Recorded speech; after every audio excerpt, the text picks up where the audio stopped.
Good evening, everyone. I am Ashutosh Sharma, a pre-final year student of BTech CSC AIML from Meerut. So today topic of my lecturate is the water war between Karnataka and Tamil Nadu.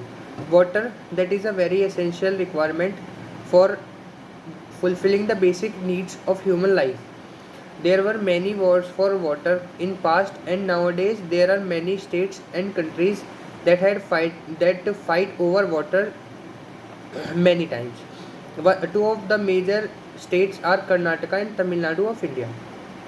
So Kaveri, that is a river that originates from the western Ghats of Karnataka, and it covers a total of 800 kilometers of distance and passes through Tamil Nadu to terminates in Bay of Bengal.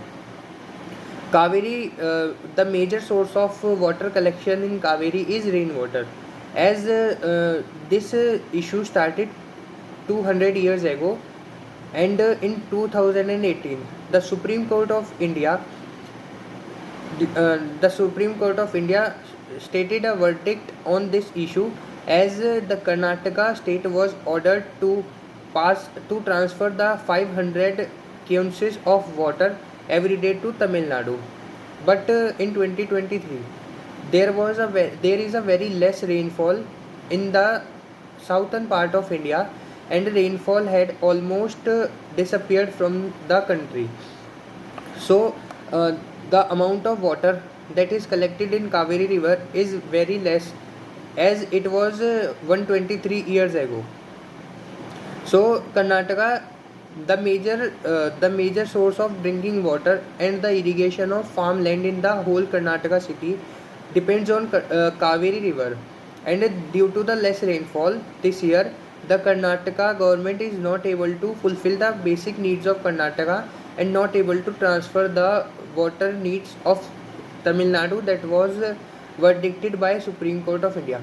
The Supreme Court had made a CWMA, Kaveri Water Management Authority, that is a large non-political authority that is to take care of the verdict of Supreme Court, and to check whether the both states are following the Supreme Court verdict or not. But due to the less rainfall this year, Karnataka is not able to fulfill the needs of Tamil Nadu state. So, according to me, the water war should not happen between the two states. And according to me, the Supreme Court of India should have given their verdict, as the water share should be dependent on the percentage of the rainfall that is received by the river. Thank you.